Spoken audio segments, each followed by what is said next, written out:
Where the 70s and 80s go, are you looking for a more widespread late spring, early summer type warmth? Not going to happen, unfortunately. Cold fronts dropping on down, bringing rain into the south, and lots of troughs of low pressure swinging in across portions of the middle of the country into the Great Lakes as well. This system is going to be interesting as this low comes up the coast and this low combines with it.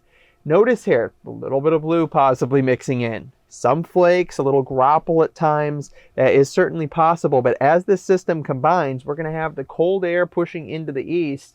And then look at that, plenty of moisture, a little bit of blue. This is threading the needle. We're going to see some wet snow, but how much can we get? How much intensity? Can it be cold enough? Is a lot of it going to melt? That's kind of what we're waiting to see here. It's a salting event at least, but there will be some snow across portions of New England, then more out across the Rocky Mountains, even into the plains at times. But as the system fades off towards the east, it will kind of run out of a lot of steam. So how much snow are we talking? You're not allowed to see it. Secret.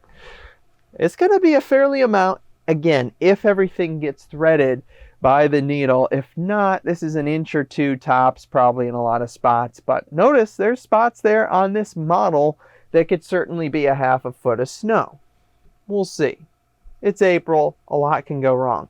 Why this pattern? What's with the cold? We have this big blocking high. These are height anomalies. Big ridge. That forces the cold in. Uh-oh. This is a big trough train coming all the way down across polar flow and widespread below average height anomalies, troughing cold air. And this could be interesting. If that sets up and we see this rotate through like that, that could really lock in some cooler air, especially with the ridge configuration out across the northwest. So something to watch as we go throughout the next 10 to 15 days to see if that breaks down. That will suppress the pattern, a lot of activity further south. So well above average rain for the Gulf Coast areas, the southern plains as well, but very dry. Iowa, portions of Chicagoland, back into the Dakotas, Ohio, Michigan. So a lot of the corn and wheat areas for agricultural purposes, turf management, you're dealing with a little bit of very dry conditions over the next 5 to 15 days, really. And then from the snow side of things in New England, you're looking at a pretty likely salting event needed and possibility for some plowing.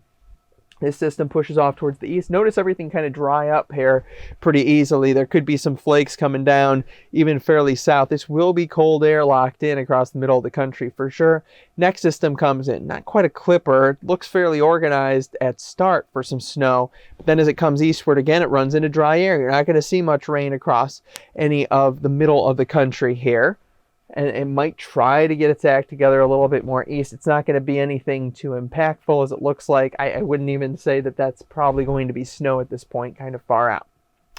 All right, that's all I have for today. Thank you very much for watching. If you need to save time and money, be more efficient, make better decisions, more confident decisions around the weather forecast for your operation, then check us out at NeoWeather.